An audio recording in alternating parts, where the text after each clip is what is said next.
Est-ce que vous saviez que le pubis de Hugh Jackman avait la même coupe que la coupe de cheveux de l'acteur pour le premier X-Men? Non, eh bien c'est normal car cette anecdote, je viens de l'inventer. Ben oui, Acteur Studio.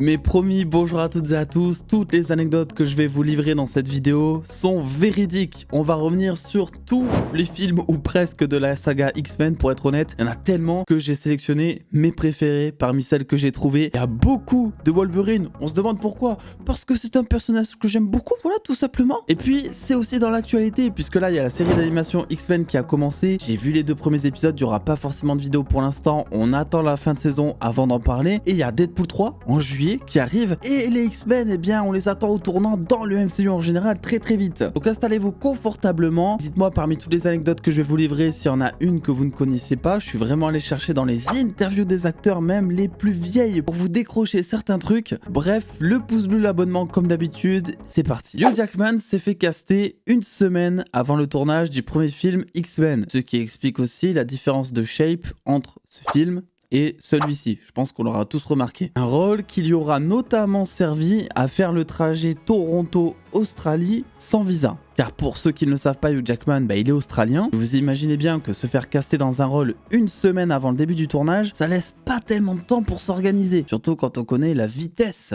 à laquelle vont les administrations, on salue les SNCF. En passant la douane, à la fameuse question « Pourquoi est-ce que vous venez dans notre pays ?», Hugh Jackman a tout simplement répondu que c'était pour un rôle et s'est retrouvé à attendre pendant 1 heure dans une salle sordide sans même pouvoir utiliser son téléphone car il n'a pas de droit ici, pour le citer. Et l'acteur, ce qu'il raconte à côté, c'est que lui, il flippait, non pas pour la douane, mais plus pour son rôle, parce que lui, il était convaincu qu'il allait passer à côté de l'opportunité de sa carrière, donc Wolverine, et qu'en plus, il allait se retrouver en tôle. Ce qui le sauva de tout ça, parce qu'on a tous la réponse, il joue Wolverine. C'est un douanier qui lui demande pour quel rôle. Hugh Jackman répond Wolverine, et là il tombe comme par hasard sur un mec qui est fan des X-Men et de la série d'animation des années 90. Et la suite, vous la connaissez, il est casté en tant que Wolverine, et ça depuis un petit moment, on va en reparler. Vous n'êtes pas sans savoir que Wolverine dans les comics c'est 1m60 et que Hugh Jackman c'est 1m90. Oui, c'est vrai que je peux dire que je fais la même taille que Hugh Jackman, oui, y a quoi? Mais après vous le voyez pas puisque mon métier c'est d'être assis, donc est-ce que ma taille me sert à quelque chose? Ben on se le demande, je ne pense pas.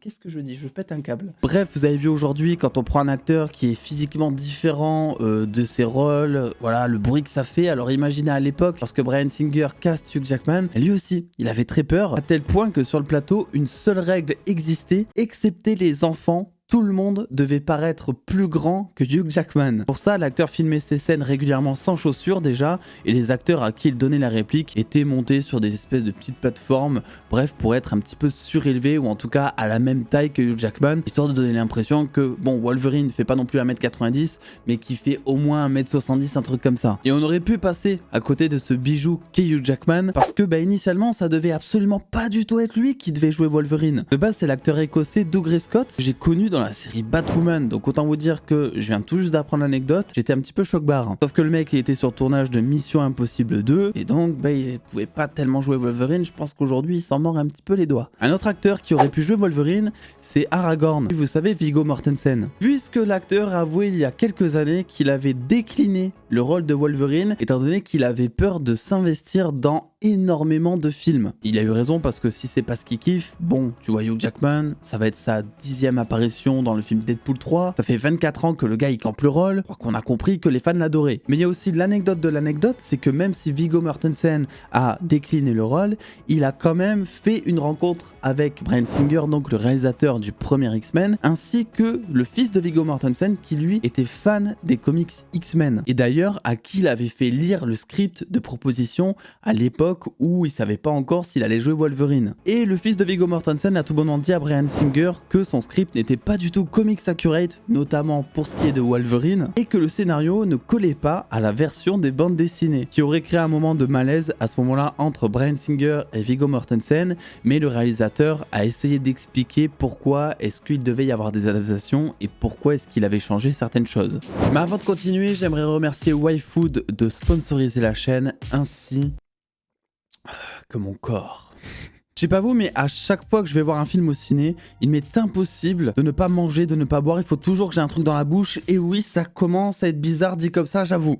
YFood m'ont contacté. Ils m'ont envoyé plein de goûts, mais surtout leur nouveau caramel popcorn. Et je me suis dit, bah trop bien, mes prochaines séances de ciné, plutôt que de prendre un truc pas ouf pour mon corps à grignoter, je vais prendre une bouteille de YFood, je vais tester ça, comme ça j'allie l'utile à l'agréable, le boulot à ma séance ciné. Et YFood, je vous le dis maintenant, vous ne le saviez pas, mais de base, je n'étais pas du tout propice à aimer tout ça. Parce que moi les gars, je confesse, je suis team popcorn salé, ben oui. Et le caramel, je suis vraiment pas fan en général non plus. Et la super bonne surprise, la bouteille, j'ai envie de la tomber en 2 secondes. YFood a 2 doigts de vous rendre le versement de ce placement de produit. C'est une blague YFood, déconnez pas, s'il vous plaît. Et YFood, bah, c'est beaucoup plus sain, c'est un très bon compromis pour remplacer la malbouffe. Si jamais vous n'avez pas le temps, par exemple une grosse journée de travail, plutôt que d'aller vous chercher le domac du coin, hop, vous prenez votre petite bouteille de YFood. Ça équivaut à un repas équilibré, complet, avec 26 vitamines et minéraux, ça prend pas de place dans le sac, et évidemment, il y a tout plein de goûts, mais si jamais t'es un vrai cinéphile, tu prendras ton goût caramel popcorn au cinoche. La bouteille, elle aussi, est 100% recyclable, donc en plus de faire du bien à ton corps, bah, t'en fais à la planète, et tout ça en consommant un truc sain. Et ça tombe très bien, puisqu'arrive en ce moment même le printemps du cinéma à partir du 24 mars où toutes les séances seront à 5 balles, qui veut dire que vous allez potentiellement aller beaucoup plus au cinoche que d'habitude, et qu'en général vous auriez consommé des trucs pas ouf pour votre corps beaucoup plus vite que d'habitude. Je vous laisse donc profiter du lien en description avec le code chocolatine YouTube qui vous offrira moins 10% sur votre commande, en sachant que vous avez la livraison offerte à partir de 25 € d'achat. Vous pourrez donc profiter de votre petit goût sucré caramel popcorn au cinoche devant un film ou ailleurs, hein, je sais pas, après c'est déconseillé aux toilettes, c'est bizarre non, de manger un truc aux toilettes en même temps, je sais pas ce que vous en pensez, qui fait ça, qui fait ça? Merci à YFood de m'avoir contacté pour sponsoriser la chaîne, et nous c'est parti, on retourne au reste de la vidéo. Autre fait, on parle souvent de Hugh Jackman pour ses muscles, sa grandeur, le fait que le mec charbonne à la salle, qui prend peut-être de la potion magique pour se faire, on ne sait pas. Mais quoi qu'il en soit, ça rend très stylé à l'écran. Mais on parle moins du fait déjà qu'il prenait des douches glacées pour se préparer pour son rôle de Wolverine, qu'il faisait exprès de ne pas se faire pote sur le tournage avec Tyler Mane qui incarne Dent de Sabre et donc son antagoniste direct dans le film, histoire de conserver une certaine rivalité entre les deux. Le mec était impliqué à fond à tel point que du point de vue de Tyler Mane, ça devait être un véritable connard.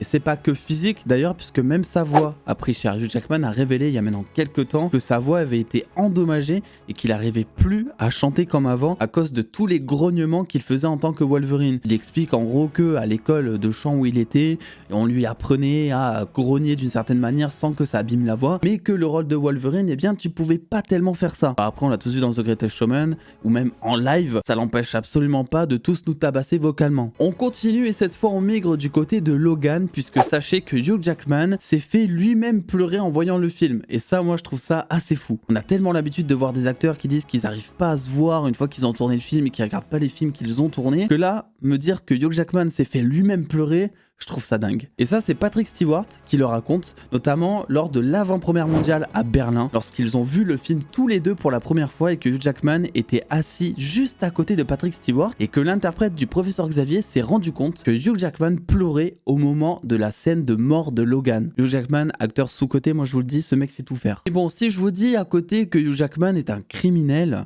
est-ce que vous le voyez de la même manière? Ah, là je vous embouche un coin, là vous n'étiez pas pris. Parce que lors d'un combat contre Mystique à la fin du premier film, Hugh Jackman a tout bonnement poignardé Rebecca Romijn, qui interprète le personnage schtroumpfesque. L'acteur explique qu'à ce moment-là, il portait des griffes en métal, et que normalement à ce moment-là de la chorégraphie, eh bien Mystique devait en gros vite retirer sa main pour ensuite enchaîner avec d'autres coups, sauf que, eh bien il y a eu un oubli dans les mouvements, qu'elle a pas du tout enlevé sa main, et que il lui a planté une griffe dans le bras. Alors évidemment l'acteur était choqué, tout le plateau était choqué, Hugh Jackman c'est la première fois de sa vie qu'il poignardait quelqu'un, d'après ce qu'il dit, je n'ai pas vérifié les faits, sauf que la petite Rebecca, elle de base c'est quoi? C'est une cascadeuse, et que sa réaction à ce coup de griffe si on veut, ça a été de lever son bras et de crier haut et fort sur le tournage: je me suis fait poignarder par Wolverine. J'avoue c'est la classe, qui peut dire ça dans la salle? Qui peut dire ça? D'ailleurs en parlant des griffes, c'est un petit peu la même anecdote très connue d'Harry Potter, vous savez, avec les lunettes ou les baguettes, mais concernant Wolverine, il y a un total de 700 griffes que l'acteur a dû porter, puisque selon les contextes ou les circonstances des scènes,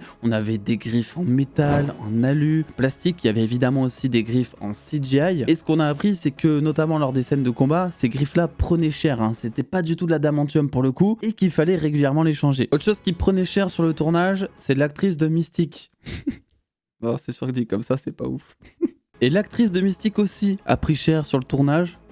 C'est pareil. Puisque pour ressembler à Mystique, Rebecca Romijn devait passer au moins entre 6 et 10 heures chaque jour à coups de pinceau et de latex, avec un total de 70 pièces qui devaient être déposées sur la comédienne, dont le corps était recouvert à 60% par ces fameuses prothèses bleues. Et ce qu'on sait aussi, c'est qu'elle tournait quasiment nue, ce qui rendait le tournage au Canada un petit peu frisqué. Et la peau de Jennifer Lawrence aussi, c'était un véritable désastre puisque elle portait du bleu partout elle aussi, sauf que le souci c'est qu'elle a fait une réaction allergique, ce qui a causé énormément de cloques sur le corps de l'actrice en fait. Dites-vous qu'il y a même un médecin qui a été appelé en urgence sur le tournage parce que c'était insoutenable. À tel point que lorsqu'elle a dû revenir pour l'autre film, eh bien on lui a vendu le fait qu'elle pouvait revenir et qu'en échange, eh bien elle porterait une combinaison qui allait jusqu'au cou pour éviter beaucoup trop de maquillage. Du coup, l'actrice était contente, étant donné qu'elle a avoué plus tard que c'était un des tournages les plus durs pour elle à supporter. Passons maintenant à un autre personnage très important du premier film X-Men, très apprécié de tous,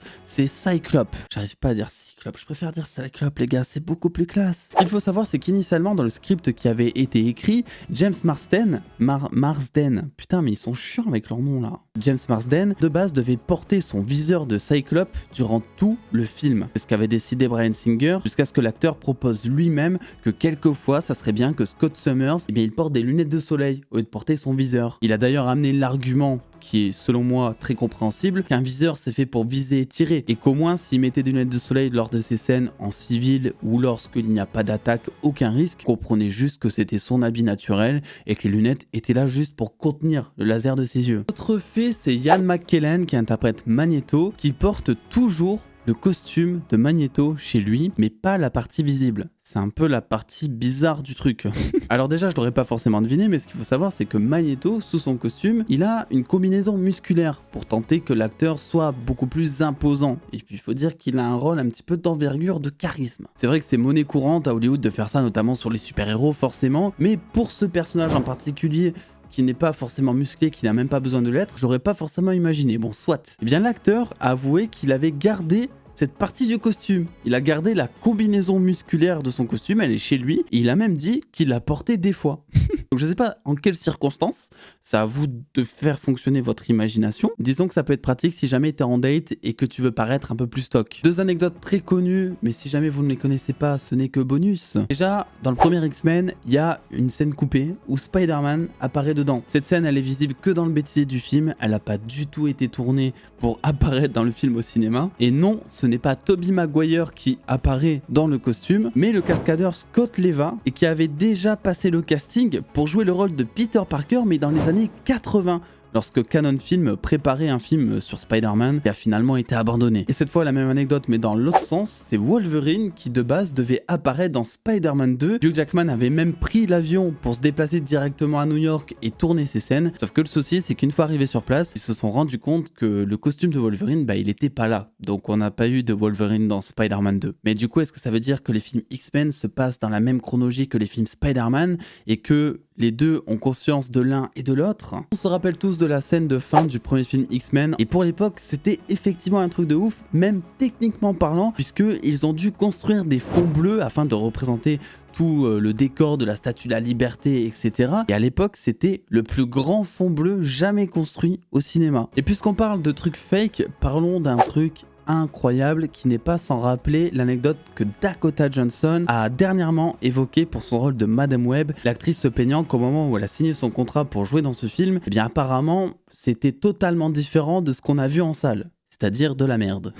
Et vous allez voir que cette anecdote-là, elle a failli arriver, non pas à Dakota Johnson, mais à Halle Berry pour X-Men 3. Puisque oui, les studios ont volontairement écrit tout un faux script de X-Men 3 afin de convaincre l'actrice Halle Berry de reprendre son rôle de Storm dans le film. C'était bien avant que Matthew Vaughn reprenne la main avec X-Men First Class. Et bien la Fox le voulait avant tout pour réaliser X-Men 3 afin de remplacer Bryan Singer qui lui était déjà parti. Et là, je vais me permettre de vous citer directement Matthew Vaughn parce que vous allez voir que c'est vraiment lunaire. L'une des principales raisons pour lesquelles j'ai quitté X-Men 3, c'est une histoire vraie. Que je suis allé dans le bureau d'un cadre du studio et j'ai vu un script X-Men 3. Il était beaucoup plus gros que celui que j'avais eu, alors j'ai posé la question, est-ce que c'est un autre brouillon? On m'a répondu, ne vous occupez pas de ça.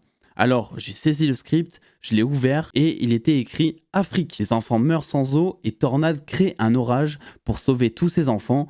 Je trouvais que c'était une idée plutôt sympa, alors j'ai demandé ce que c'était. Et le cadre de la Fox m'a dit c'est le scénario de Halle Berry parce qu'elle n'a pas encore signé, c'est ce qu'elle veut faire dans le film, on lui donne ce script et une fois qu'elle aura signé, on le jette à la poubelle. Donc on ne sait pas vraiment ce qui se passe à chaque fois derrière les coulisses d'un film à Hollywood. Est-ce que Dakota Johnson derrière disait vrai? Est-ce que vraiment elle a signé pour une masterclass et au final on s'est retrouvé avec Madame Web tel qu'on le connaît actuellement? C'est sûrement pas d'ailleurs les 2 seules fois où c'est arrivé, mais je trouve cette malhonnêteté totalement lunaire les gars. Et en gros Matthew Vaughn il a dit bah non, je réalise pas X-Men 3, s'ils sont capables de faire ça à une actrice oscarisée, moi j'arrête. Une anecdote courte, simple mais efficace, ça fait 5 ans que Ryan Reynolds demande à Hugh Jackman de revenir dans le rôle de Wolverine. Voilà, je pense qu'on aura vu des scènes dans Deadpool, des caméos, des références à Logan, à quel point Hugh Jackman était demandé sur le tournage de Deadpool à certains moments. Puis bon, faut dire que les 2 acteurs se kiffent énormément, ils sont très potes dans la vraie vie. Donc je pense que ça, pour la symbiose de Deadpool 3, du film, des rôles en général, ça va être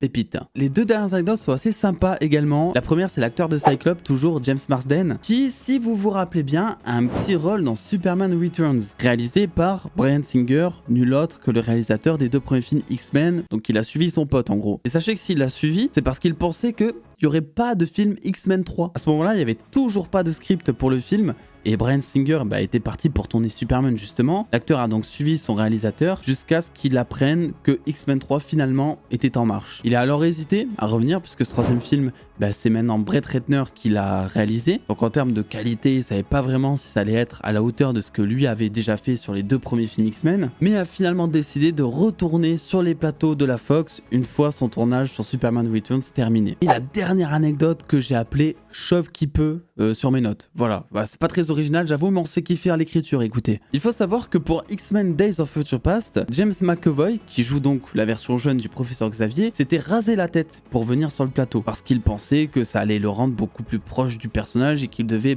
ressembler à Patrick Stewart en fait. Sauf qu'une fois arrivé sur le plateau, il a très vite déchanté parce qu'on lui a dit en fait que ce qu'il voulait pour le jeune professeur Xavier, c'était un professeur Xavier avec les cheveux longs. Donc vraiment aux antipodes de sa tête lisse qu'il venait d'avoir. Donc c'est très bien fait dans le film, ça se voit pas, mais sachez que les cheveux longs de James McAvoy qu'on voit, c'est en fait des extensions. Et que ça a demandé 15 heures d'extension chaque jour. Bah oui, James McAvoy, il crée de l'emploi. Il crée de l'emploi, on peut le remercier. Et d'ailleurs, fait inverse, il faut savoir que Patrick Stewart, lui, avant d'arriver sur la saga X-Men, voulait absolument pas se raser la tête. Déjà parce qu'il sortait de Star Trek Next Generation, où il avait quelques cheveux. Je peux pas être plus généreux que ça, parce que c'est vrai que quand tu vois les images, bon, disons que c'est pas comme s'il était chauve, mais voilà. Et aussi parce que l'acteur était intimement persuadé que ressembler à un personnage pour son adaptation, c'était pas forcément un bon move pour sa carrière d'acteur. Alors je sais pas vraiment ce que ça veut dire là-dedans, mais en tout cas ce qui est sûr c'est qu'il voulait pas se raser la tête, qu'au final il s'est rasé la tête. Voilà pour aujourd'hui ce que j'avais pour vous concernant les X-Men. N'hésitez pas à me dire en commentaire si vous voulez peut-être une partie 2 parce qu'il y a énormément de films et donc énormément de choses à tirer. S'en est passé des choses sur les plateaux. Je remercie encore Waifoot d'avoir sponsorisé cette vidéo. N'hésitez pas à glisser une petite curiosité en description et voir ce qu'il en est. Je vous dis à très vite pour une nouvelle vidéo. Prenez soin de vous. Le pouce bleu, l'abonnement si ça vous a plu en tout cas. Et je vous dis à très vite.